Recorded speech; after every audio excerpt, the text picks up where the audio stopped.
Okay, beautiful people, one and all. Thank you, Alan, for your thumb there. Welcome back after a vast break to our Future Leader Community calls. This is call number 77. It is July the 26th, 2022. Myself and Richard and some beautiful souls here. Welcome, everybody. Looks like everyone here has been on our calls before. We do have Rebecca. Give us a thumbs up, Rebecca, if you're all cool. Is this your first call? Yeah. Okay. Well, so that you know, for anyone else that's on these calls as well, on our FLT calls, we do try and keep them really free flow. So if Rebecca, if you came from the courses, you might be used to a bit more static delivery. I'm a big fan in. I am a big fan in just community chit chat. Like, we don't get a community without conversations. So everyone is free to fully unmute themselves if the environment you're in is a child, dog, and horn free. If it's not, I kindly ask you to stay muted, of course. But everyone is free to. This is not a me and Richard talking show.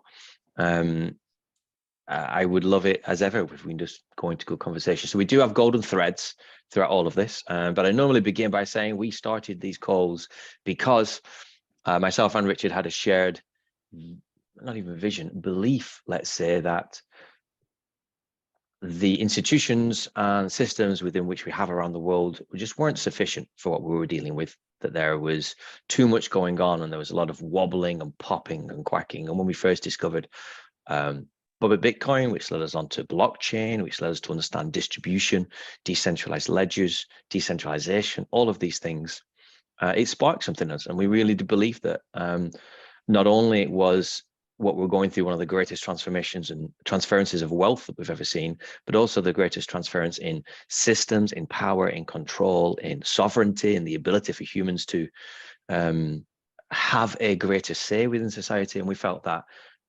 blockchains and Bitcoin and decentralization could play a big part in this. And it's not necessarily that it is the future. As someone once said to me, how do you know it's the one? I said, I don't. I said, but given my other options, I choose to plant my feet firmly in this space. And we started these calls to just open up the space to have a discussion. We've been doing them for well over, probably nearly touching 2 years now. We don't charge.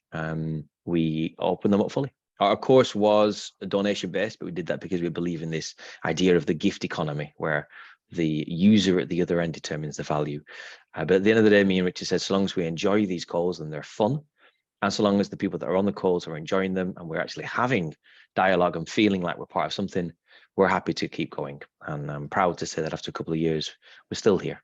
So really appreciate the patience that people have had whilst we've been delivering this course for the last few months. And it's nice to get back to these. So without further ado, what I do want to just say, Rebecca, I don't want to put you on the spot, but you are a new person. And I would love to say hi. Because I don't think I've seen you on the calls. You gave us a thumbs up earlier. If you would kindly, so that me and Richard know where you kind of sit, where are you at on your crypto journey, if you don't mind?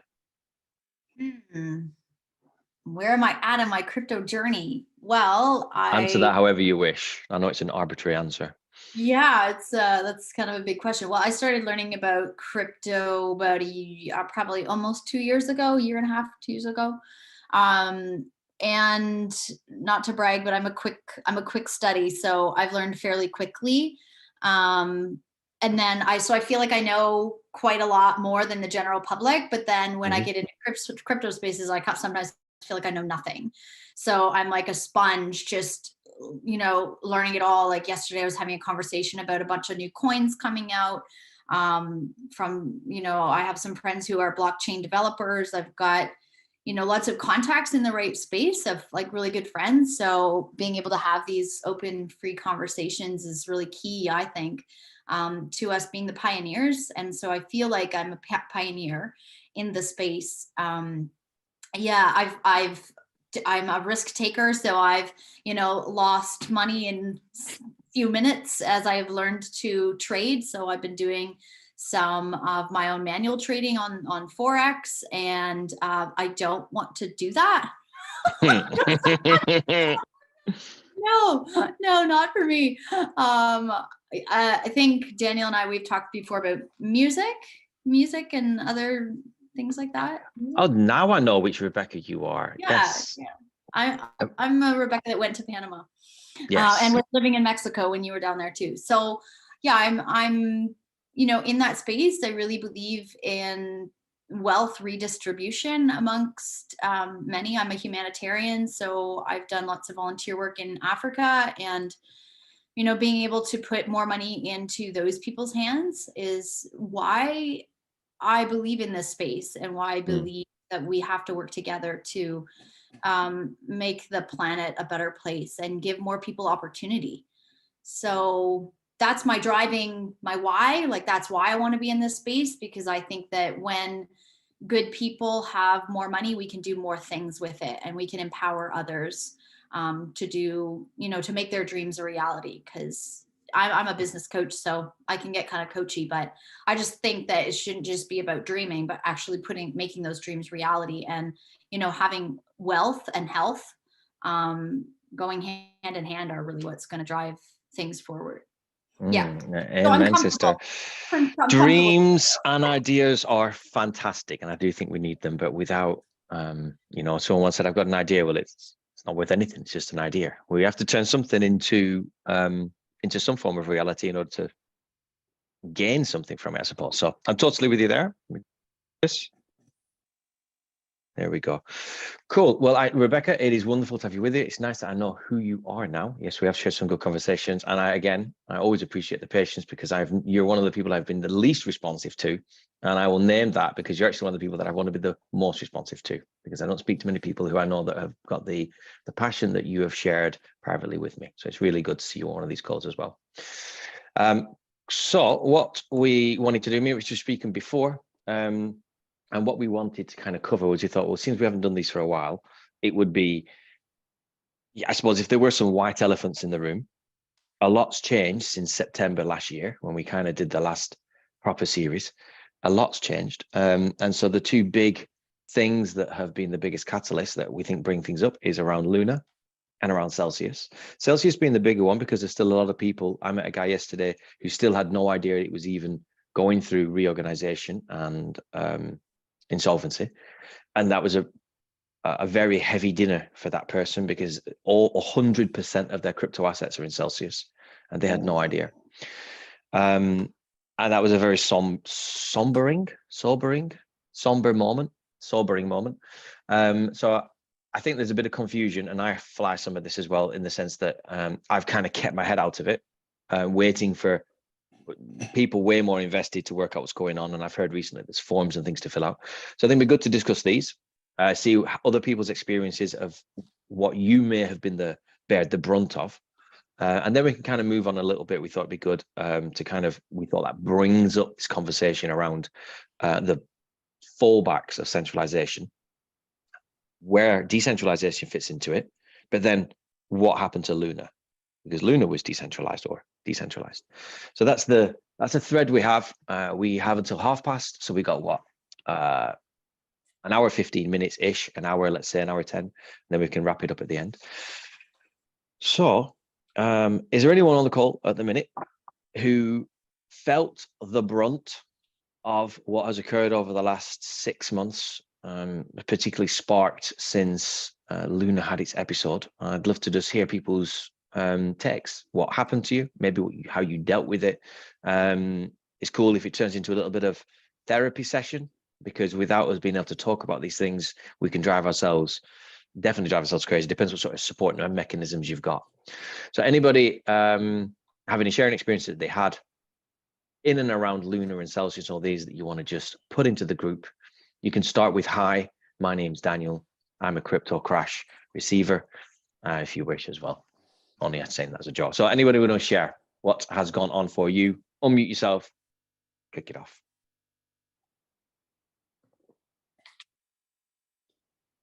I can stay silent for a long time, by the way. Rod's got a finger up. Yeah, I'll kick off. Unfortunately, it's sheltered from both Luna and Celsius, but I would say that my portfolio generally is down about 40 to 45%. But to me, that was not expected, and I'm not massively bothered, because I'm in a fortunate enough position to, not have to worry too much about money, and I never invest anything that I can't afford to lose anyway. So I'm not too uncomfortable about the situation, and I've been taking advantage of the crash and buying BTC and ETH. So that's kind of where I am, sort of neutral about it at the moment. I understand that. So when you said you were sheltered from it, was that because at the time you weren't holding, I suppose, you're holding mainly major ones and you're still only buying major ones? Yes and no.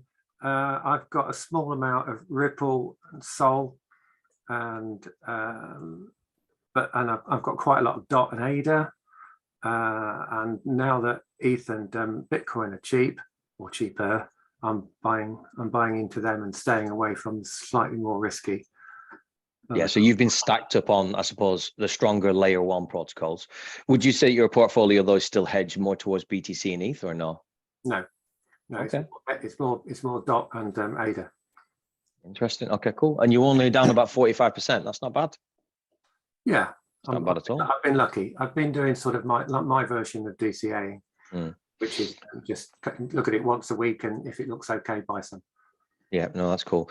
So just one thing I always used to say on these calls, obviously we do record them for the community. They're not publicly listed on YouTube, but they may be at some point in the future. So I've had a couple of people who didn't want to share because it's recorded. So if anyone feels that in any single way, if you want to just write something to me, what your experience was for anything or any comments, then if you send them on a DM or if you make it in the message, I won't I won't share any names or anything like that. So I just want to make sure that everyone has the opportunity to be able to share without releasing personal information, I suppose. So Rod, thank you very much for that. I can at least say from I share from my experience that I was probably in the same ones you were in, majoritively layer 1s, and I obviously took a hit, but I decided when everything was going through what it was going through to exit pretty much out of almost everything. Even though that was difficult at times, I kind of took the view, I was thinking about recovery. The last time this happened, how much all the layer 1s totally changed around. I think 1 or 2 of what you just shared, DOT, Sol, ADA, not Sol, ADA, I'm missing one. Whatever the other one was, not Cardano, whatever those top 4 layer 1s are, I think at least 1 or 2 will definitely make it through. But my concern is, I suppose, not knowing those. So I went down a route of preservation more than anything else. And on one evening, I moved a lot into Bitcoin and Ethereum, and I held a lot in USDC, which I'm still holding today. And that view was because it allowed me to sleep at night more than checking, because I kind of knew that at least for Bitcoin and Ethereum, my belief is that these would hold their own much better than everything else. But I think second to that is these, certainly from my point of view, these strong layer 1 protocols. So really interesting to hear that, Rod. Thank you very much. I'm curious to get Richard in. I've not heard from him yet so far. I know that you had plenty of lengthy calls over this last winter period. What's your takes on it, and what did you do? I didn't change a lot of my positions because I'm more heavily weighted in Bitcoin and Ethereum anyway. So, and I've got a lot of Cardano, XRP, things like that. So, which I've been holding on for a long time. I think what I was doing, the thing that affected me most, I think I got out of Celsius. What I didn't like about Celsius, if we talk about the company, I guess, is that I originally thought that, and this will probably lead us quite nicely onto the conversation around centralization and things like that, really. That I thought originally when Celsius came along, that it came from a good place, it had a really good ethos about the company, and the top level C-suite of individuals that run the company were super transparent, and they were talking about all the things they were doing.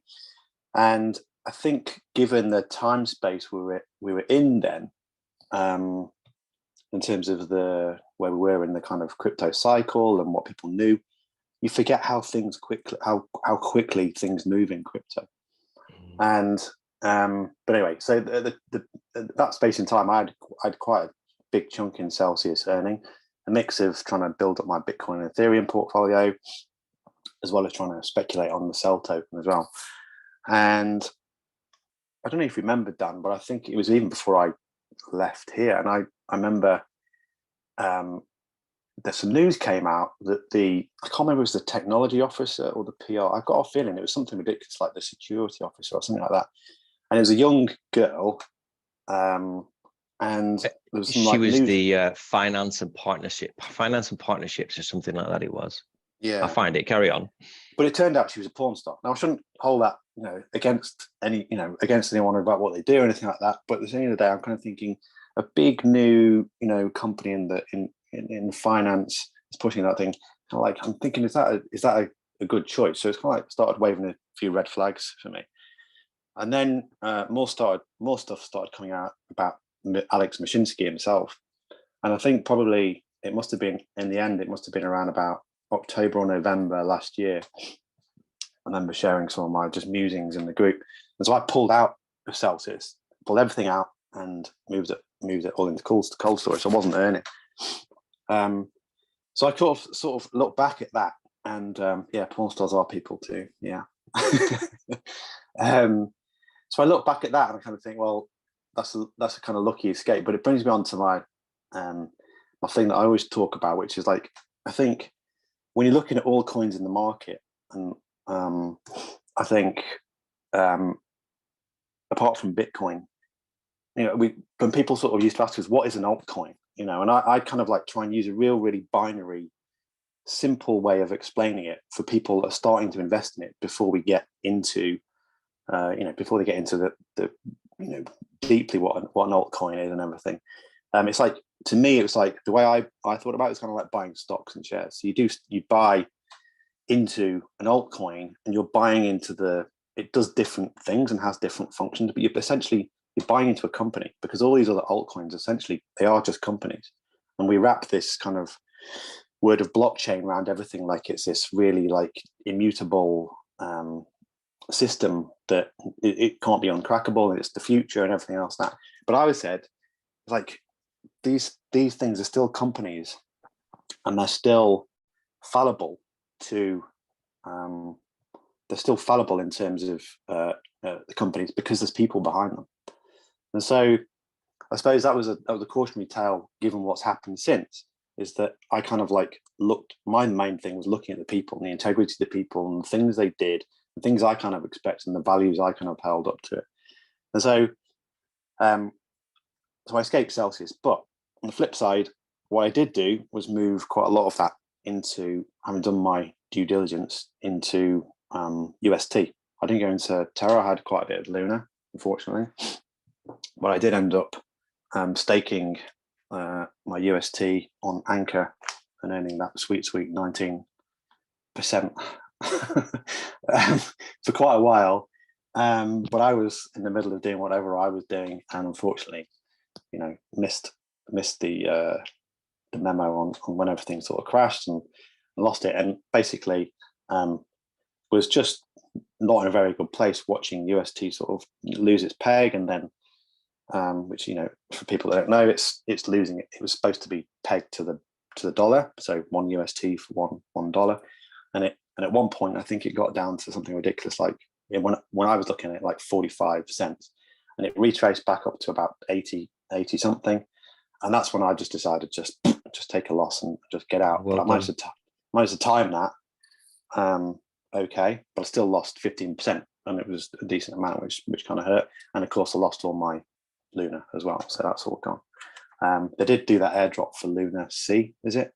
But I just sold that as soon as I got it. As soon as it pumped, I just got rid of it. So you remember, you haven't received all the Luna C. They're doing the airdrop over the next 2 years. No, yeah, I know. Like but what I did, I kind of just, I don't want anything more to do with it. But I think the point being is that, again, you've got this idea and this notion that all these things are infallible and the blockchain and everyone thinks they're wonderful when everything's going right. But I think for me, more than anything else, like, integrity in this space is just so key. It's the biggest thing, and really looking at the people, their track record.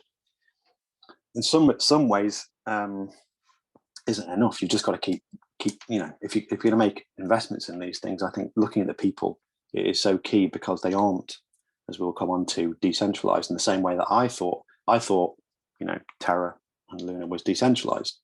But, you know, we can talk about what happened with Terra and Luna in terms of how it ended up, and it ended up not being decentralized because of the way the community and the voting mechanism was managed, to my understanding anyway. So, but so that was my... even on that point though, it's like this idea, you know, when you said you were asleep, you missed the memo on what was occurring with Luna and everything. I think that there's so many things that, let's say there's levels of due diligence, and at the surface level of Luna and everything's going on, you're like, this is cool, this is brilliant, it's buzzword, and everything looks good. So then you kind of think, oh, I can sleep.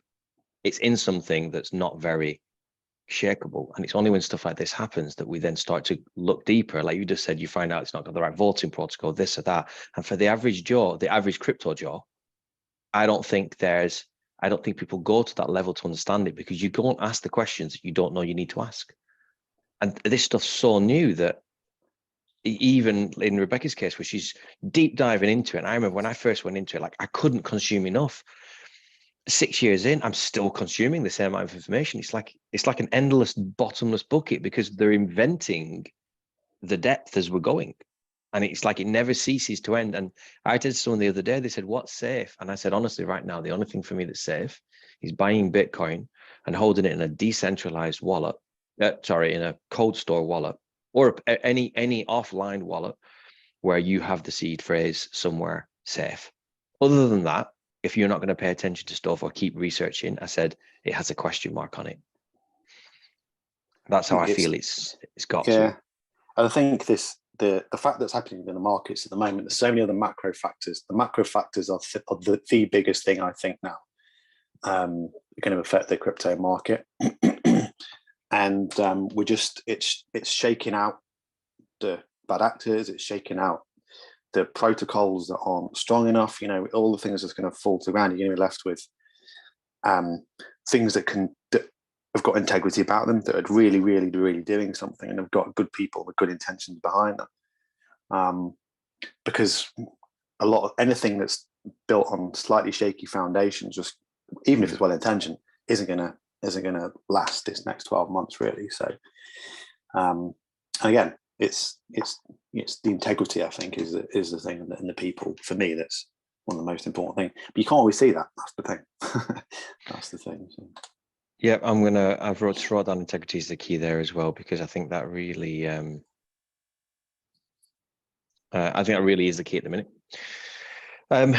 So I want to come around to someone else. Rod, we'll come to your question in a minute. I just want to take anyone else's view of what their experience has been.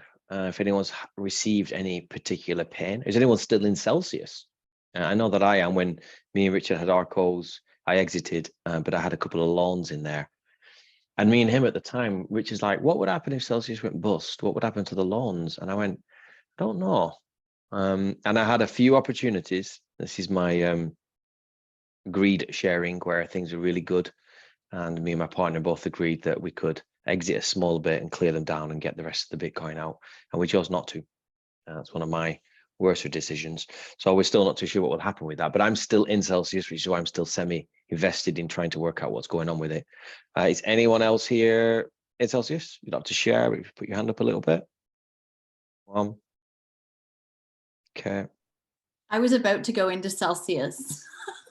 When I was in Mexico, and I was about like setting up my things, and then everything went, I was like, whoa, okay, not setting that up. Yeah, well, that's good. At least you're not. I've had a few friends. I had a message last week of someone going, I forgot, I've not finished off Celsius. Can you remind me what to do? And I just replied, don't do anything. And I went, it's crashed. And he went, what? And I went, I'll explain later. So there's a lot of luck from that point of view. Ollie, you've unmuted yourself. You got a pleasure or a pain story? No, pleasure. I got out on the Saturday. My phone had broken, so I couldn't get my Authy up and running, and managed to get my phone back and do it on the Saturday before it all closed on the Sunday. So literally, I got like 75% of my portfolio out on Celsius at the time, so got all that out. I didn't get my cell tokens out, so I've got a good few grand of cell tokens just sitting there, but it is what it is, and we'll see how that's going to pan out. So yeah, super lucky. Well done. Was that because we did a big push in the FLT group to remind people to get stuff out? Because on that day, quite a few people did, but some people, the Celsius, obviously they passed a certain time and it said completed or it said approved, but then the next day it didn't land. The next day it didn't land. They went back into Celsius and had been rejected or cancelled or something like that. Yeah, so it was Richard, wherever he is. I was with Richard at the time in Ecuador. So yeah, it was really useful. I kept coming down to breakfast and saying, you might want to get your stuff out of Celsius. Not telling you what to do here, but you know, you want to think about it. Yeah, which is lucky. But yeah, no exposure to Luna, which is good. Managed to avoid that one, but yeah, managed to just move everything onto cold storage, which is good to have. And I'd done it before, had all the seed phrases set up and everything. Not all the addresses like cleared. All the whitelist, yeah, so everything was kind of straightforward enough, but not having my phone was a bit not ideal. Well, that's really good to hear. I'm really happy about that. Did so if let's just have a see if people are happy to, and if you wanted to do it in the chat, that's fine. Who is using a cold store? And if you don't know what a cold store is, message put in the chat as well. Yes, or nod your head if you're not. Who's not using a cold store? One. Okay. Jack, do you want to put us a message? I want to have a see as well. I'm missing. There's someone else that hasn't. I'm trying not to name people because we've got quite a few, not many on this call, so it's easy to be identified.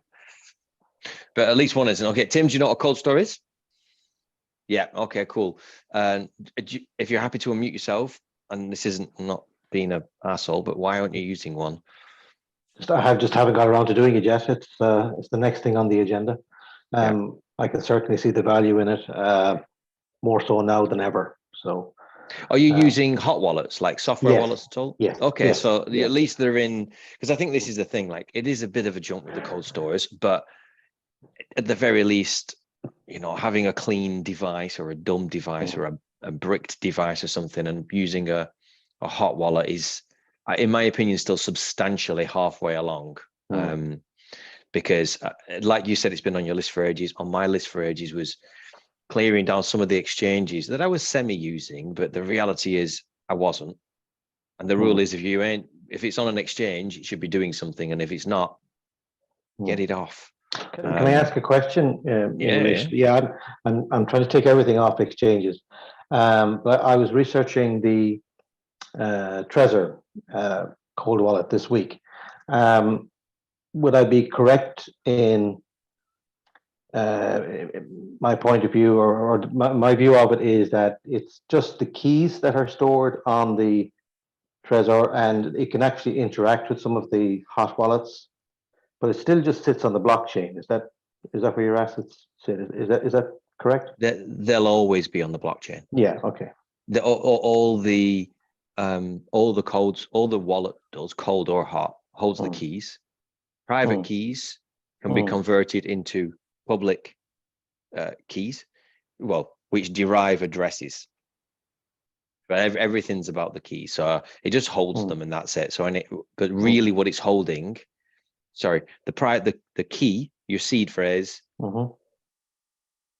turns into a lot of numbers, which is what a seed phrase really is, a massive, huge, long number, and from that, addresses get generated, and the keys for those addresses are in the cold store, so that when you're on a computer trying to send something, it says, I need you to sign this transaction with your key.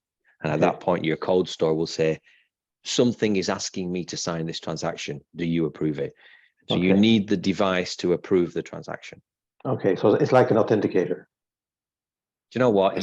In a way, yeah. Okay. We need simple ways of explaining stuff sometimes. That's the simplest way. And if there's no real I mean, I'd love to get people's views here of ledgers versus treasures, but I have a friend who in the end bought a ledger purely because he's like, I don't need to spend $250, on something. I don't need a touch screen or anything like that. They are a bit more money, the treasures. Treasures do connect to things like Exodus. Someone in the chat here has said, I'm not sure any of mine's set up correctly, but Exodus asks for it. So I would say that sounds correct, but there is dedicated software for yours. You don't have to use Exodus, but I know that a few people on here prefer that.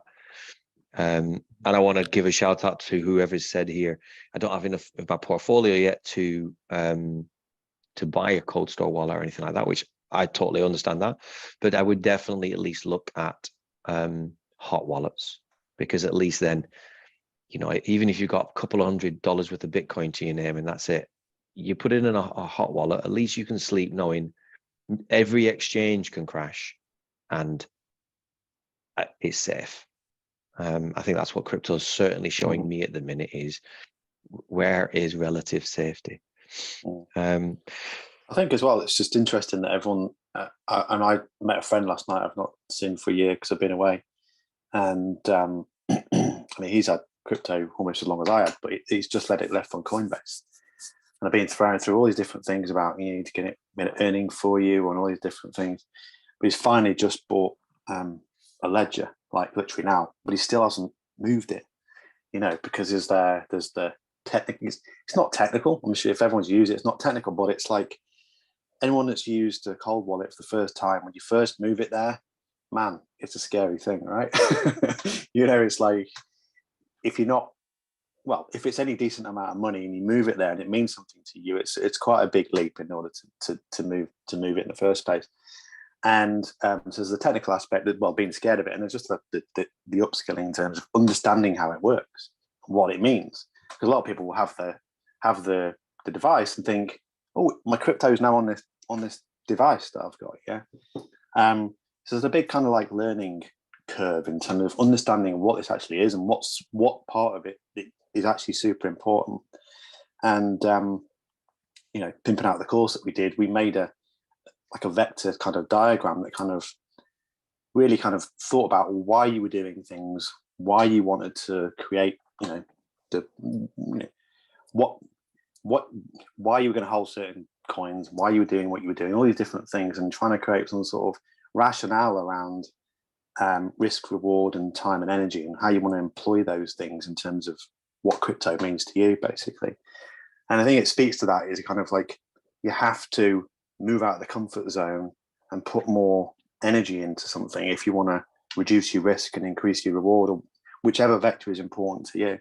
So I think it really speaks to that, because people put stuff off so much, and it's, crypto moves fast. You kind of want to move fast with it. But when it comes to things like security and whatnot, it's like, or making certain moves and really thinking about things, it becomes more difficult for people in some ways. Yeah, and I want to, on that, we've talked about this a lot, and it's this idea of convenience. I'm having a little side conversation with someone, and it's around one of their reasons for not using a cold store is around ultimately convenience. It's easier for me on an exchange, which I have you can't disagree with that. Me and Richard uses the word sovereignty all the time, and as soon as you start going down this pathway of sovereignty, you're like, ultimately, sovereignty is inconvenient. So is privacy. So is security. And using a cold store is inconvenient when in comparison to something like Binance and your any exchange really. And I think we're, as a society, so used to, I'm not going to say addicted, we're so used to convenience that we don't see it. We just think it's normal. But what we do see is inconvenience. I'm going to come to Oliver in a minute as well, because he's got his hand up. So I just want to, and no one can say you're wrong and I'm right or he's right or she's right or anything like that, because it is such a personal choice. And I think the most important thing is at least having awareness of it, because one thing me and Richard have said for a long time is we never want to, the worst thing for us is waking up, is saying something in the group all the time, like the Celsius thing, and then it happens, and then lots of people going, I didn't do it because I didn't have the time, or I didn't think it would happen, or I enjoyed it being on Voyager, the latest exchange that went bust. So I think it's just at least if we can own where we're at and what we're doing, then when something occurs, at least we can have a great responsibility for it. But the reason this person's using an exchange anyway is they're using a trading bot.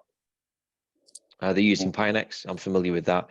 And so at least in that instance, someone has their money on an exchange for a dedicated reason. I've not seen a crypto bot yet. I use a lot of trading bots that can work on a DEX, a decentralized exchange with money in a cold store.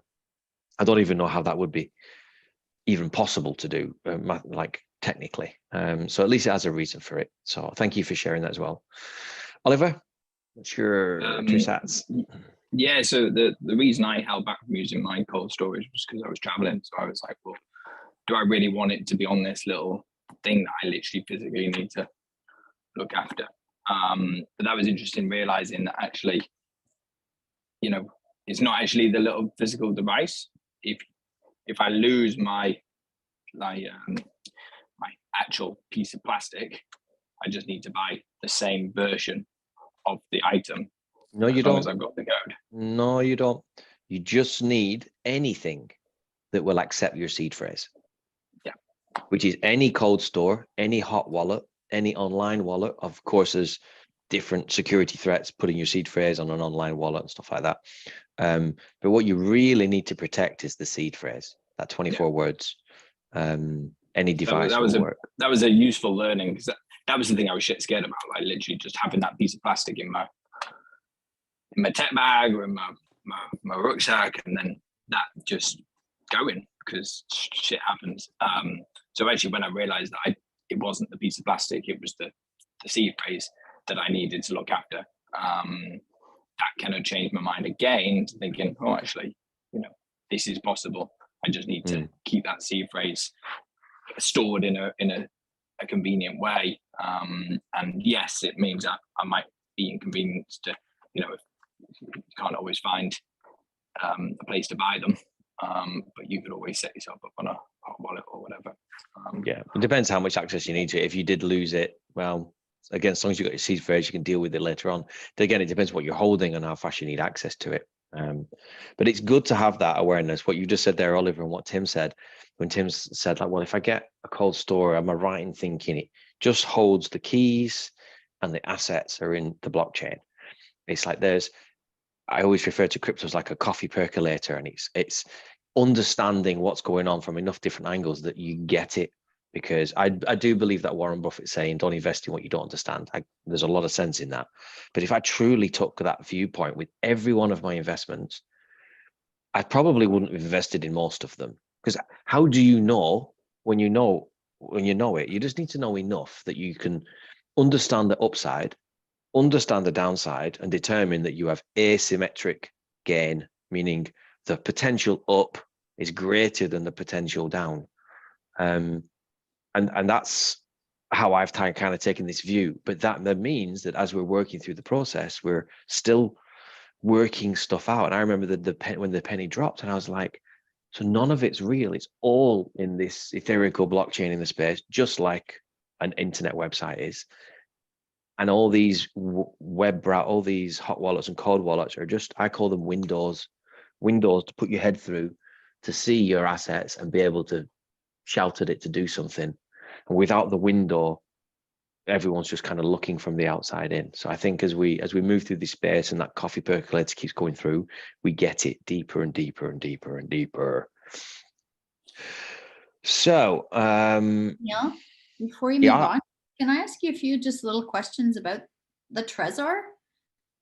Yeah, go, if I can answer them. Yeah. Okay, so, and this might help other people too. So I set this up, I followed the instructions, and from what I recall of doing it, I set up it connected to Exodus. So now only when I go on my desktop Exodus does it ask for my code. So I plug this in and I only have to put in my 4 digits. And then it gives me access to send and receive. But on my phone, it never does that. So I can send and receive from Exodus on my app without using the Trezor. So do I have to set those up separately? And where the 24 seed phrase, are you talking about the seed phrase for Exodus or for the actual Trezor? I'm a little confused. That's And a I good may question. have it written down like in my I have a safe for all this somewhere. Don't, or I thought you were going to say where you're All locked up. Okay, no sharing whether 24 words are saved. So I've got my thoughts of what's occurred. Yeah, so this is my 24 words. Just one, I have one question first, Rebecca, and that is on your phone when you look at your receiving address. Yeah. Is it the same receiving address as the receiving address for your Trezor? What do you mean the receiving address for my Trezor for Exodus when I've signed into Trezor? Yeah, but when you so when you open Trezor, yeah, you have to connect your Trezor to your laptop, and you're telling me that you put the 4-pin in your Trezor device, and then Exodus displays your assets.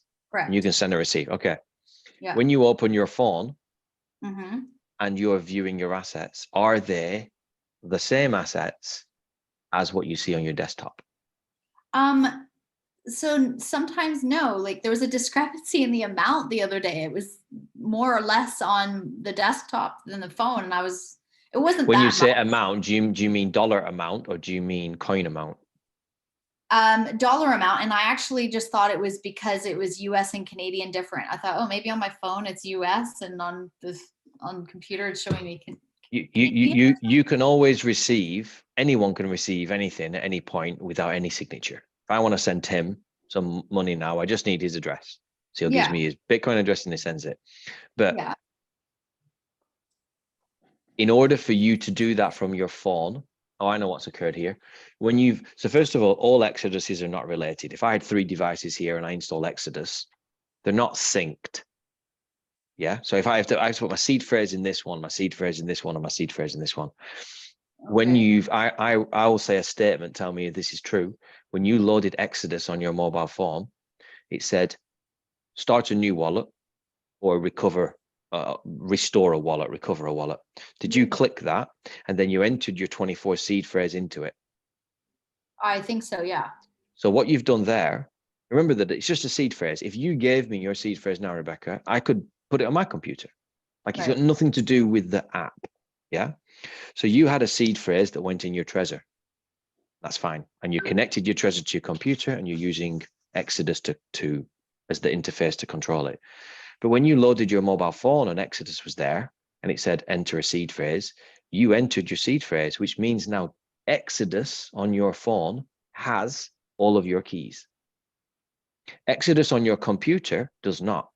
It's connected to your Trezor, and Trezor is where you put the seed phrase, and Trezor is what has your keys.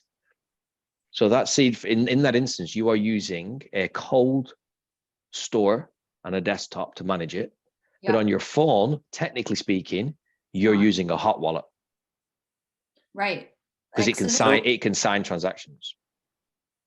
So do I need to set up my Trezor on my phone app? I'll tell you what I'd do. Rich. There's a bit of confusion. Like if you've not used either before, it can seem a bit confusing. But I don't know if you noticed, particularly if you're on desktop, you can notice a lot more where you can flick between what's on Exodus and what's on Trezor. So I don't know if you know. Oh, I haven't even seen that. Yeah. So you might have actually done it. You might have actually sent stuff to Exodus and not Trezor. I don't know, but I'm saying it's quite easy to do because, like Daniel says, you just need an address to send to, and it will send it. So the one way you can, and to make it even more confusing, it won't always send it if you then ask, go and query the address for, say, Bitcoin in your Trezor, or I'm sure it does in Exodus, but definitely in Trezor. It won't even do the same address. So it'll look like a different address as well. So because it's got a privacy feature. So the public address is different every time. Can be different every time you send it, but it doesn't have to be, right? So it's just like, ooh, all this crazy stuff. But the way to check that is you can just use the desktop Trezor interface. Just forget Exodus and just plug in your Trezor into your computer. Make sure you've got the right Trezor interface, and you'll be able to see what is actually on your Trezor at that point. Yeah, using the device. Yeah, I can but just that. yeah, and but just have a look as well on your, like I say, on your desktop, because I only really use it on desktop. I don't for most of my stuff. I don't have it on my phone because I don't want to be like, you know, have that liability. But on my computer, open up the app and you can, and just there's a, I think it's in the top left, and you can flick between Exodus, you can flick between Trezor. But you still always need to use the Trezor to send. But you can receive however you want, basically. And if you have several, like I have 4 different wallets in Exodus. So would I have to set them up individually on the Trezor? No, they should just be there. I mean, if you've got, do you mean wallets or do you mean different? No, she means cryptos? portfolios. That's Portfolios. that's an Exodus feature. It's not a Trezor feature. Right. So I would have to transfer each one to Trezor, I guess. No, they all exist on Trezor, but Okay. in Exodus can group addresses into portfolios. Think of it like folders. But Right. that's just, if I had 10 addresses in an Exodus, I could say, well, these 4 are my work portfolio, these 4 is my mum's portfolio, and these 2 is my dog's. Yeah. But if I didn't have Exodus and I just had the Trezor app, I just see 10 addresses. I don't think you can have portfolio management in Trezor. I think it's an Exodus feature. Yeah, Exodus is just a display. It's just a display thing, Yeah. right? So all of these are just displays. Every different app. But the one thing that Trezor allows is it allows for signing on a cold store. I've just done a quick Google, by the way. You cannot connect a Trezor as a signature device to a phone. That's interesting, because when I was traveling, I knew people that they brought their Trezor and they would plug it. He plugged it into his phone, and it was it iOS or was it Android? It was Android. It was not iOS. Okay, sorry, that's iOS. If you you actually want to connect to USB-C, I think so. Yeah, it connects via Bluetooth, and it can connect via cable to your phone. But I haven't gone any further on here. Doing what you're doing though is much more advanced. So I would, if you really want to use this, I would take some time to I gotta go through forums and double check. Yeah. But the first port of call I would definitely say would be just look at the raw Trezor app on your desktop, and you'll actually see what is actually on your Trezor. Yeah. Right. Okay. Thank you. No worries.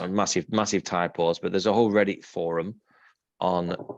Oh, that's Trezor Exodus iOS support.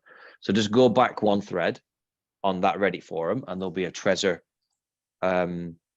Exodus Android forum, probably. I am iOS, so that's the right one, probably.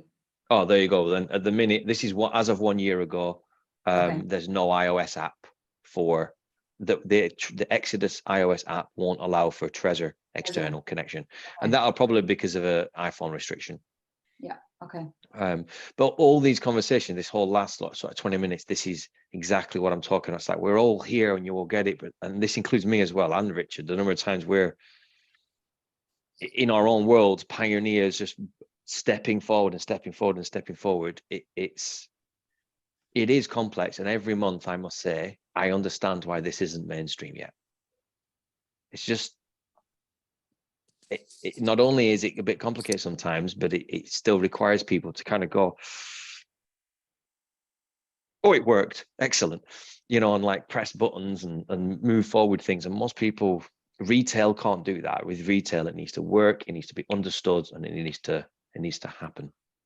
It comes back to that you know, the challenge around convenience at that point, doesn't it? And we talk about, you know, convenience in holding your money in Voyager or Celsius or on Exchange and all these different things, but we always, you know, forget what they they give you the convenience in order to have the control over what you know, the crypto that's on those exchanges to do what they want with, just the same as way a bank holds your money and does what the hell they want with it, as basically. And you know, the convenience aspect of it is just, where do I store my money, and how good is this banking app that I've got that tells me how much I've spent every week? Is like, it's not what bank was designed to do, but you know, the idea that they provide that convenience makes it easy you know. So so I think that's really cool. Well, you know, the convenience equals lack of control is always a really thing that I always come back to all the time whenever I kind of find myself not moving my own learnings forward, basically, and put myself in a bit more of an uncomfortable position to do other stuff. Yeah, or it Can I might ask not be a that convenience basic is less question? control, but it's less something. Yes, go ahead, Tim. Yeah, it's in relation to Trezor and Exodus as well. My research this week suggests that Trezor doesn't support Solana. I don't know if that's right or wrong, but what would you do in a case where you had some assets on Exodus that were supported by Trezor and some that are not? What would be a good approach? Yeah, you can either swap wallets and get a ledger, which you probably could put it on. I've not moved in I've got like not much Solana, so I haven't tried that. The other thing you could do is find a Solana-based hot wallet that works, and I'd do that. So I mean, that's another thing we talk about in the course is like you can't always find a one-size-fits-all thing that's convenient. You know, you have to get used to using hot wallets and cold wallets and whatever else in between in order to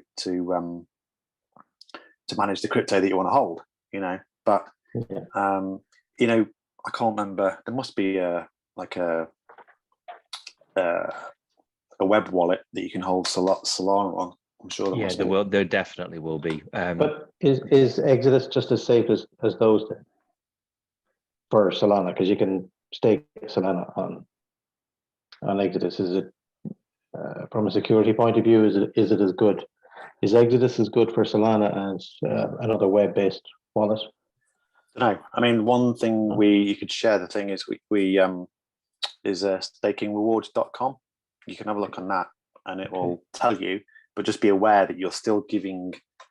You know, it depends if you hold it in a wallet or whether you deposit it. Right? Hang on, I'm confused. I thought Tim's question was around security, not around staking rewards. Have I misunderstood that? Well, it is, but I'm saying, you know, but he talked about is the stake? I might be wrong. I thought is the staking better on Exodus? No, the security. The security. Okay, right. Okay. Yeah. It'll be down to your personal security hygiene, basically.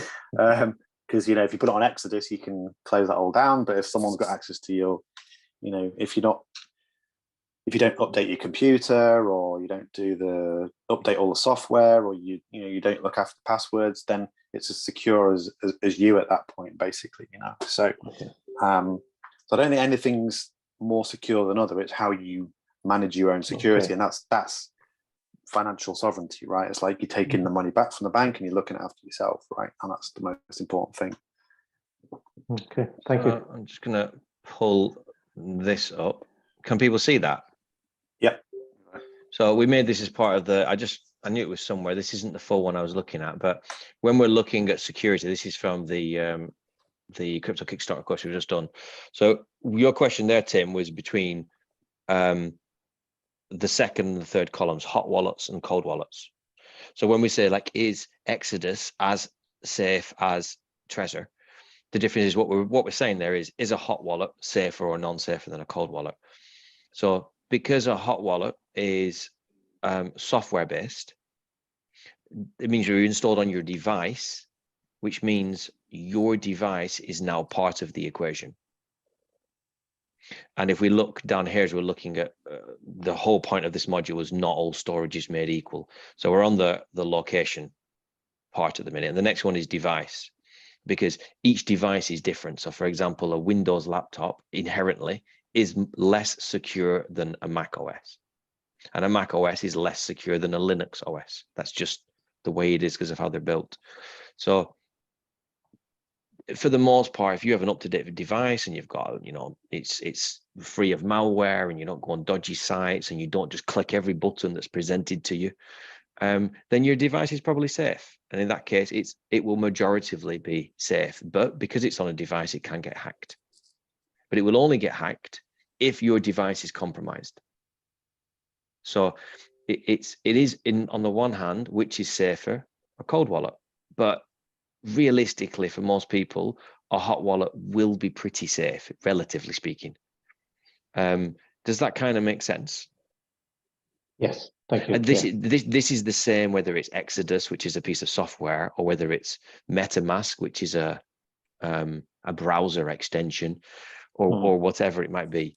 So I try not to labor on those things, because like going down the whole risks and hacking and everything, and everyone's like, oh, everything's hackable, really, to a certain level.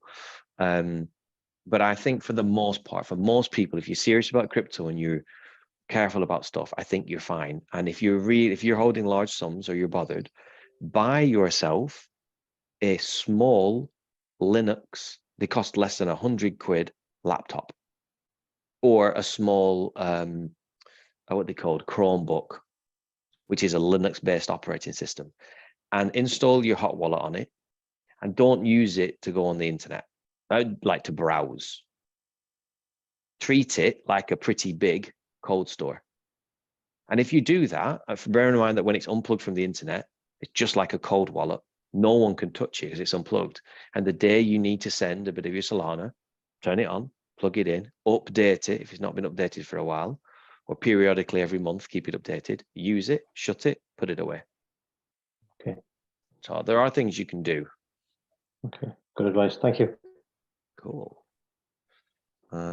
So we wanted to kind of come on to, we thought it'd be really good at the end, and we're already doing it anyway, but it's this conversation around decentralization fundamentally, because I'll share my bit, but Richard's been my person for a long time banging this drum, and I'm more than ever now receiving the dulcet tones of his drum in my ear. So I am grateful, Richard. I really am, as Ollie was for breakfast with Richard coming down going, have you moved out of Celsius yet? And I've always loved Bitcoin. I hated it for a little bit at some point. I thought it was the evil nemesis as I went down my XRP route. And then I slowly wormed my way back and realized and understood. And if there's one thing this last 6 months has taught me, was everything's been going crazy. And, you know, people are running companies and being shady, and there's lack of integrity and everything. His Bitcoin's just been in the background, just chugging away. It's like the steam train that doesn't even need power. I know it needs a lot of power, bad analogy, but you know, it's just kind of just in the background. What was that book we used to read where the train's going, I think I can, I think I can, I think I can. It just keeps going. So I've really felt that more so than ever. And I love these layer ones. I love Solana, and I really like Cardano in a lot of ways, and all these other ones, but there's this real love and appreciation for something that's slow and old for crypto, and clunky and not very fast, and needs a lot of power to do proof of work. And there's more awareness now about why proof of work is so infallible. So we wanted to kind of pick it back up again and finish the call on that, because I think as we're talking about Exodus and Trezors and ledgers, which are all decentralized forms of storage, Bitcoin is the oldest decentralized distributed form of tokens, is this reawakening and reawareness of why these are different. Because I think I get why the crypto purists at the base layer are like, if it isn't decentralized, I'm not interested. And I used to think that was a very short-minded, short-sighted view of things. And I'm re-questioning that now more and more. So Rich is the man for this. So I'd love, and like I said, he's been harping on about this for me for a long time. So I've definitely taken more of it. So I'd love your thoughts and your views on it, Richard, and then just open it up for people for the last 20 minutes and get other people's views around decentralization and distributed ledgers, and do we even know what they are? So sorry, I missed it break up a little bit. So what's the question then? Is like what? What's the question? If I was to summarize it as a question, it would be, why do you actually care more about decentralization? It's a loaded statement question. Okay. I'm assuming you care about decentralization and distributed tech more so than centralized. Why do you? And do you think over the last period of time you have found a greater appreciation for it? If so, why? And why should other people care? Okay. So I think you summed up at the start, really. It's like we view the potential of, we'll just say crypto at the moment, to create this new vanguard of sovereignty for individuals from a financial point of view. Where Rebecca said you can take it into different parts of the world, to the unbanked, and provide a different kind of monetary a different kind of money to them, where it's potentially free from centralized control and all the rest of it. So I think fundamentally that's what it's about for me. It's that it requires an understanding of what is currently wrong with the current system, and then once you understand that, you can really understand and pick apart which of these cryptos really offers that potential. So that's why I'm in crypto. Now, I speculate on things and I like to make money and make income and all these different things, but fundamentally that's why I'm on this call, because I believe that the more people we tell about this and the more people will understand it, it offers a sidestep to what the current system is. So that's why it's important to me. And then when you the longer you've been in crypto, and we were talking about this before, what was the phrase going to be? Nothing changed now during this crash. One of us was going to say it. What's fundamentally changed? Some of the industry has fallen apart. There's no two ways about it. And like I say, it's shaking the tree, and the bad actors are falling through. But the only one thing that really hasn't changed throughout all this is Bitcoin. Is the only one that hasn't changed, because no one can change it. No one controls it. And it's the only way that you can own your own money, spend your own money, and not have it manipulate. Well, you can still manipulate the price of it, I guess, in dollar terms. But it's the only one that people, if you look after it in the right way, in the way that we're talking about, is the only one that someone can't take it away from you. Yeah. Make it difficult, but they can't take it away from you. So that's what it means to me, I think. And during this cycle where people have lost billions, billions have been wiped off the face of Celsius, of Voyager, of 3AC, the VC firm, and just decimated some of these coins. And the crypto market was 2 trillion. We can argue why it was 2 trillion in dollar terms, and now it's half that. So much money is lost, and I don't think we're done yet, in terms of that. But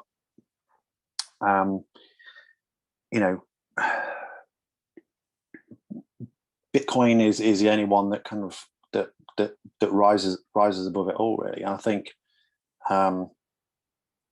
think during this next 6 months to 2 years, I think we're going to see people, as they have seen all this chaos happen around and all this value disappear out of the system, and they've gone back to Bitcoin and looked at it and gone, Bitcoin is like the old granddaddy of crypto. But guess what? It does what it says it's going to do, and it just keeps going, So I hope there's more realization that people kind of move into that space where, the longer you're in crypto and you see all the exciting projects and all the things you want to invest in and speculate in, it's like, actually, the only thing that really represents crypto, Bitcoin was the first one. All the other cryptos were invented to try and do stuff that Bitcoin can't do, right? That's why Ethereum started, and then everyone starts creating stuff that Ethereum can't do, and then someone creates something that Cardano can't do, and it's like, what's better? Why do they exist? And it's like, they've all got a reason, but it's like the .com, it's like it's not like the .com era. They're all trying to do different things, and some of them will have a future and some of them won't. But Bitcoin is just peer-to-peer cash and a speculative store of value, So I don't know if I answered your question or not. No, I think it does. I was letting you roll with it. I think at the end there, what I kind of want to summarize that with is like, boring is good. I've said that to some of my clients for a long time now. It's like, if something feels really exciting and it involves money, I said, it's probably gambling. You can disguise it all you want, but that excitement that we feel is probably not that far similar. And I think the thing about Bitcoin is it just chugs away in the background. And the more you start to understand about its power usage, yes, it uses a lot of power to do what it does, but I had this big hang up when everyone's like, oh, it uses the power of Venezuela. And I was like, okay, when was the last time you judged the power uses of an industry by a country size? The answer is never. Nobody talks about how much power gold uses by referencing the size of a country.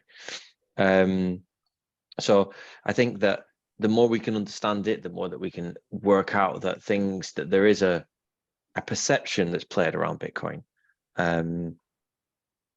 Without knowing the fundamentals of it, and that's what's got me back to basics recently, really back to basics. It's allowed me to have a safer sense of security with it, because I'm not bothered about necessarily with certain aspects making money on it. Of course, altcoins and speculation, everything.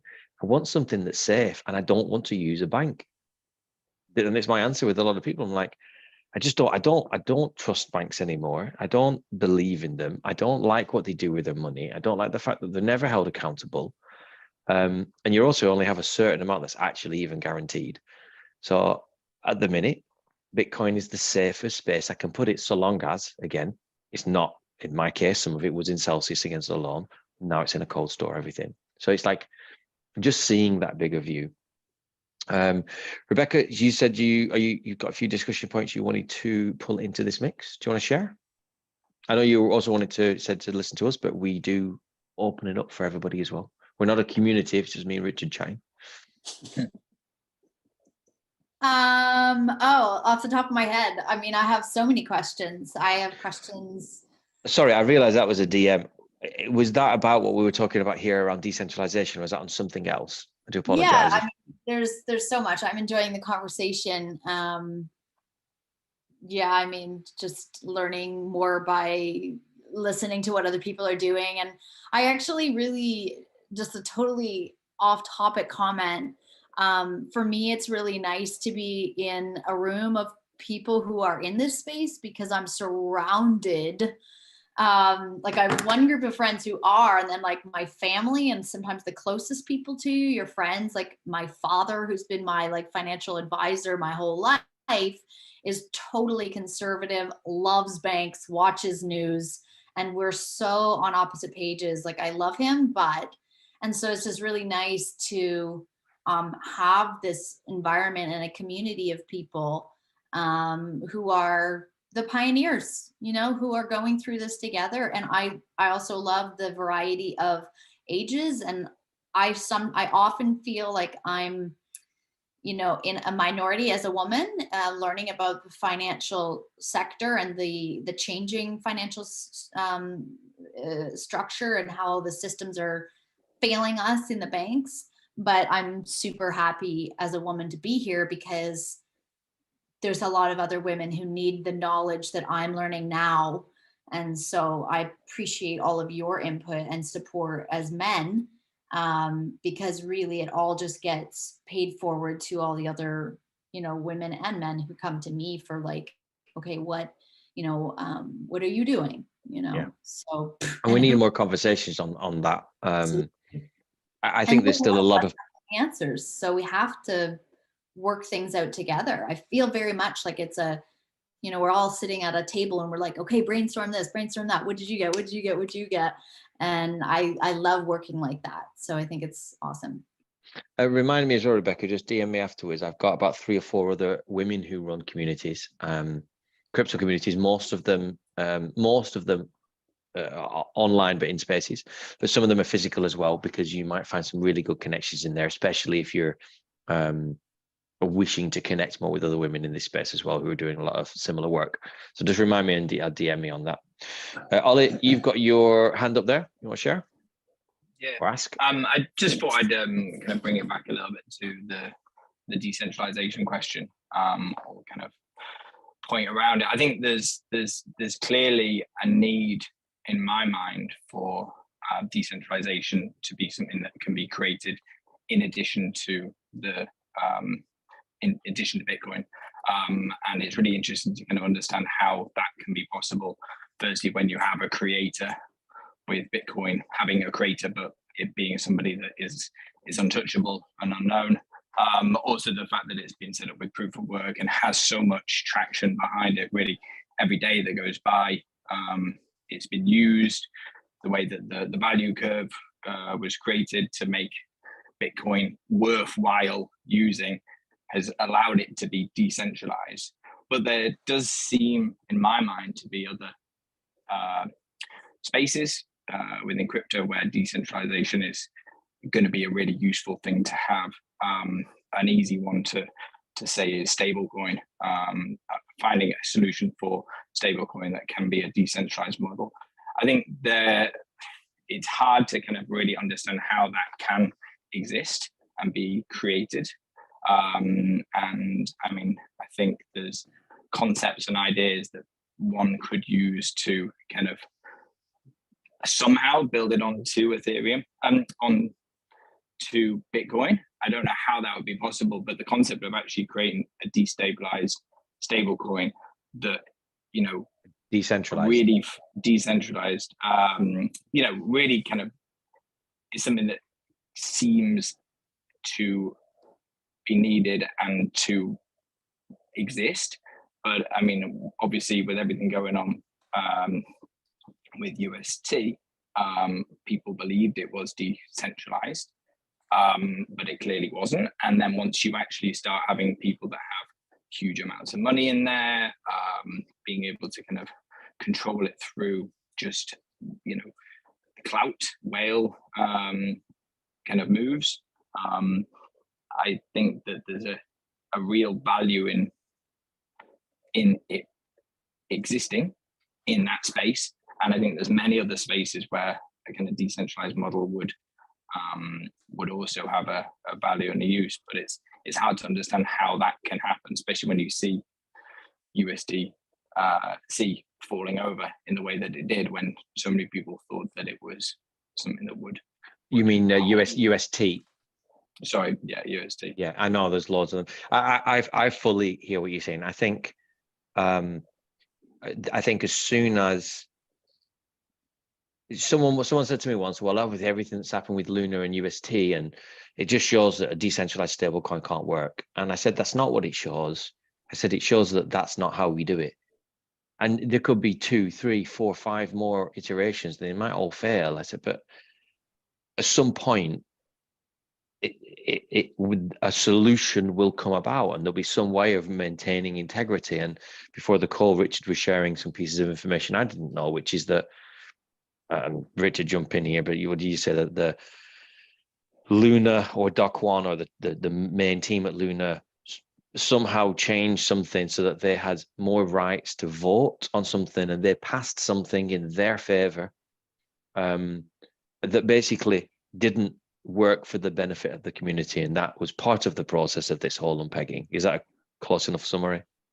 Yeah, near enough. Yeah, I think there was some hidden wallets that basically owned enough stake, and so it's proof of stake. So although it was decentralized, you know, it was still Luna was still a proof of stake coin, basically, but it was pegged to, you know, UST, so it burnt, and it was like algorithmic. So it was a decentralized stable coin, but it was like algorithmic at the same time. And it basically, if you own enough of it, then you've got enough consensus to make the community vote on what to happen. Then it's not decentralized, because you just need enough of the coin in order to influence the voting mechanism to make something happen. So my understanding is that that's what happened. Yeah. This is a lot of purists. I'll come to you in a second, Rod, as well. This is a lot of purist point of view with proof of stake, is that yes, proof of stake, it can be faster and less resource heavy and lots of really good things. But someone said it's likening to basically saying he who holds the most has the most power. Anyway, that's basically what we have now. Proof of stake is the blockchain equivalent of our current forms of institutions and institutional power and governance. And the reason proof of work is still going today and has never been exploited, apart from a 51% attack, which has only happened on poorly set up systems, let's say, or tokens that have forked Bitcoin. They're still going, and they're still going because the ability to to create problems is just, it's not even existent, because there is no need to have a consensus. So I do think that another stable coin will come around. I know that Coin Bureau has been talking about a new form of one, and I haven't even looked at it yet. But I think at some point we'll nail it. And a guy I met on a boat party, a Bitcoin boat party once, a really smart guy, and he talked about this decentralized trifecta, and he was talking about Thorchain, Rune, and I was like, I don't know what you're talking about. He went, you haven't heard of the trifecta? And I was like, no. And he went, sit down, and he just battered me in the nicest of ways, in a better word than that, covered me in cherries and ice cream for an hour about decentralization and this trifecta, which is a store of value, Bitcoin, at the time, UST, which is the decentralized stablecoin, and Thorchain's DEX, which was the first ever multi-chain decentralized exchange. And I said, oh, we already have decentralized exchanges that do multi-chain. And he said, no, we don't. We have ones that are EVM compatible. EVM compatible are copies of Ethereum's chain. So Ethereum, BSC, Avalanche. That's why you can use all of those in MetaMask, because MetaMask is an EVM ERC20 based browser. So there's all these chains that we think are different, but they're not. The base of them, they're the same code. So we don't have a decentralized multi-cross-chain exchange. And he said, as soon as we have that, which is now released, or I was trying to find its time, it's released like around now. He was saying like August time this year. As soon as we have a decentralized exchange, a decentralized stablecoin, and a decentralized store of value, he said there'll be no need to use a bank. You'll be able to swap between any token you want in a decentralized way with no record, no transaction record, nothing.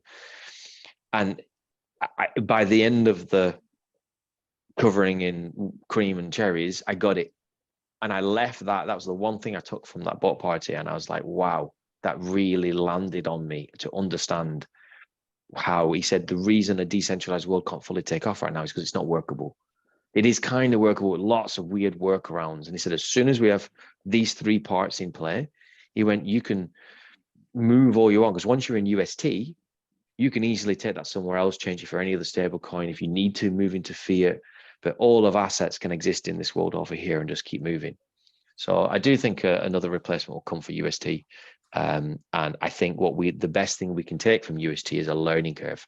Why didn't it work? And it didn't work because, once again, humans exploited something for their own good. And that has happened time and time again. It's not the first time it's going to happen. So whatever comes about second time, we'll probably do damn hard to make sure that cannot occur.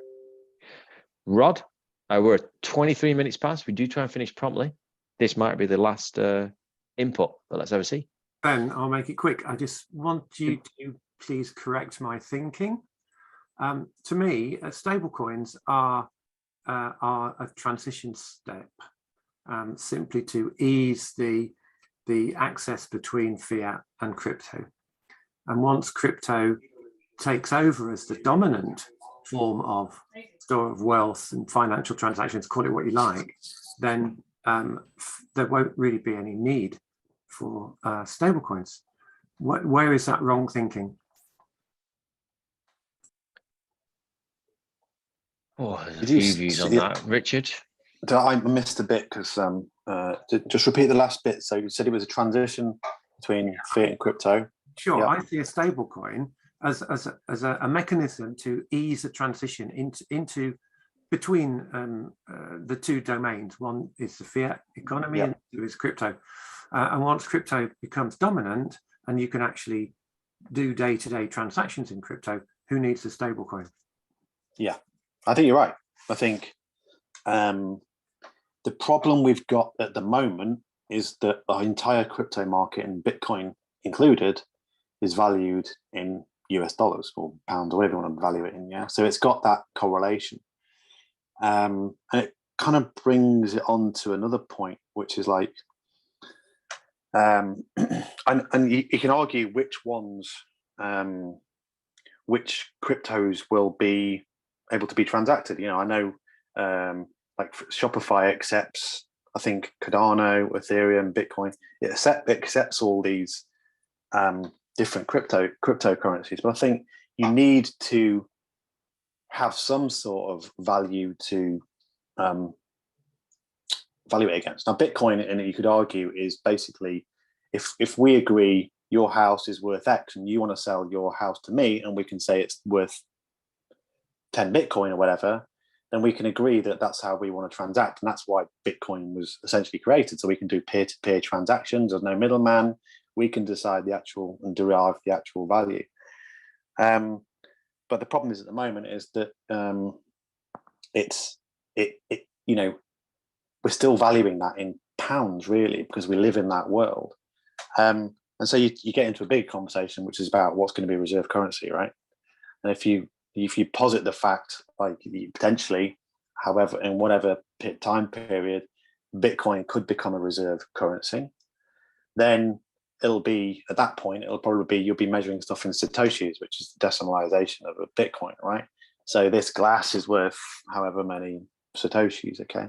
And at that point, you can then get back to the kind of Forex kind of place where we are now, where X amount of Satoshis is now worth so many XRP or whatever, yeah. And so that'll be an interesting point. But you still need something as a reserve currency in which to measure everything against.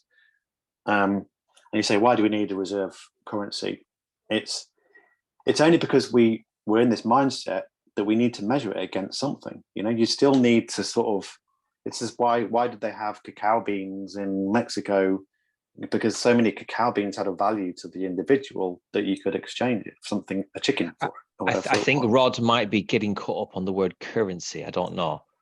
Like in a world where Bitcoin is transacted and held as a store of value, like remove the word currency. Then we need a reserve benchmark. We need something within which we can determine value, because in a trading world, I could say I have a cup and this, and we can both agree, I need this, you need this, we swap. But when we start to store assets, we store the assets because, you know, I can't keep broccoli all year round and sell it. So I need something that I can sell the broccoli when I have lots of it, store the thing I get, which might be cacao beans. And then at some point in the future, I want to redeem the cacao beans for the flask when I need it. And so that thing is what we're saying, is what Rich is saying, is the reserve currency. Like, forget whether it's fiat or not. We need something which the whole world can determine the value of it and swap it for those things. And that's what I think that I do think that will always be there, because without it, how can you value what you're storing? Yeah, I think it comes back to, I just want to round it back to what Ollie was saying, as well as how do you transition into this kind of world. And I think the slight problem I see at the moment is that Bitcoin was designed as peer-to-peer cash, yeah, and to do all these different things and to be increasing value over time, but it's becoming more and more a store of value, which I don't fully know if it was intended to be that in the way that Satoshi originally meant it, basically. So you kind of got this point where people want to hold Bitcoin because they see the value going up and they want to store their value in it because they don't want to put it in assets that are outside of crypto and the bank and gold and all these things that they disagree with. So I think you kind of need to move to a point where you either use Bitcoin as cash or you use it as the reserve currency in which to I won't use that, you know, the thing that the store of value that basically dictates the price of everything else, if you see what I mean, how you price everything else. And I think I don't know when that time's gonna be, but I think it goes back to the point is that while everything has crashed, while the whole market has crashed, and people re-see the value of Bitcoin, I think you're going to see the ecosystem of Bitcoin develop because of that, and because more wealthy people want to hold it, and as you get the network effect of more and more people holding Bitcoin, hopefully, then you're going to see the ecosystem develop where it moves more to that. I also think that at some point, with all the macro world events that's going on at the moment, it's going to be a splintering. And what we're seeing right now is of the current system, basically, and this new ecosystem emerging where, well, we want to spend our Bitcoin and we want to exchange it, and this is how we're going to do it. and it's like not. It's completely away from the banking system as it is. So it's a long way, and the banks and everyone else. If you believe any of the, some people say that the Luna and Terra farce was basically, it was some sort of attack on a decentralized stable. I don't know whether that's true or not, but without a doubt, governments and banks do not want to see the mass take up of decentralized forms of payment or anything, basically. So there's going to be a big battle, and I don't want to, it doesn't make us feel like we're all these warriors here, but we kind of are. We're at the vanguard of something new here. And we can choose. Can we call it a metaphysical? A metaphorical battle. I'm trying to, at the minute, not bring in an actual battle. Yeah, we don't want it, but I think that the way that everything, the adoption of something comes out of crisis, doesn't it? And I think we're facing one at the moment. So, and that's how it's going to happen. I don't know when it will be then. So, but I think this isn't the time for now, but that is the fourth turning which we're in, which is titled Crisis. But we're going to leave it there because, Richard, that was a brilliant wrap up. All of these conversations, literally, I sometimes feel we was going forever. I have an FLT day one day. But they're all, we actually are. Do we tell people? Yeah, can you? No, it means it's real. If we tell people, it means it's happening. It's happening quite soon as well. So we better tell people. So we've decided, because randomly we're all in the UK at the same time, and I say all because Ollie, who's in the bottom, Ollie, wave your hands. Are you in your front room? Yeah. So that room he's sat in right there, that window, was where the first ever FLT call ever happened, and it was me and him. And he just wanted to know about crypto, and I was like, well, I'll just talk to you if you want. And he said, okay, and we just chatted for like 2 hours, for ages, and because of that, he wanted to. He messaged me a few weeks later, can we just chat a bit more? But I was away, and I said, let's do it online. And then at some point we said, let's invite some people, and it all started right there.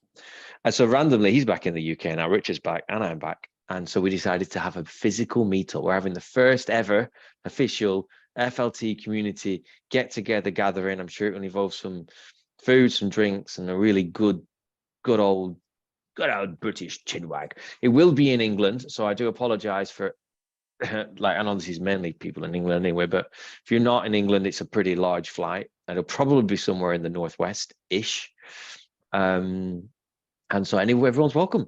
So that is our first ever UK FLT community meetup. It will be wonderful. People could be there. We will, of course, also be broadcasting it, and anyone's connecting from anywhere else. So maybe wherever you are in the world, you can have your glass of wine or your chai latte or whatever it is that is your tipple of choice in 2022 at this time. But until then, all these conversations are wonderful and brilliant. The biggest thing that we love the most is a community, because without a community, what are we really, except a bunch of human beings bumbling around the world, bumping into one another? And whilst all this crypto, blockchain, distribution, decentralized buzzwords are all tech and very big and complicated, I think somehow within all this crypto world, it's brought together people in a really diametrically opposed point of view, and I love that. I love that, because prior to now, all tech's done really is fractionalize us all in some way. So I think that's really phenomenal. So as a community, I love it. I hope you have enjoyed this call. It is a pleasure to get back onto these FLT calls. Huge thanks to Ollie as well for first ever instigating a sort of conversation. We will be back in 2 weeks, Rich. Yeah. I might actually do a live one, dude. So is that me and you? Well, yeah, no, actually the live one. I think that's the one.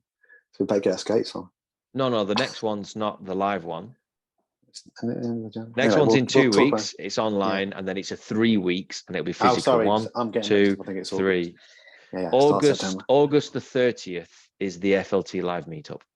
Yeah, I thought it was all. Yeah, I get mixed up. August the Sorry. 30th.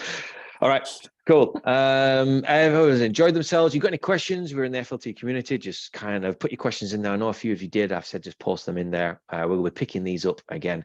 If you know anyone that is interested in crypto or wants help or support, we are a safe space. It's one of the biggest things that we promote.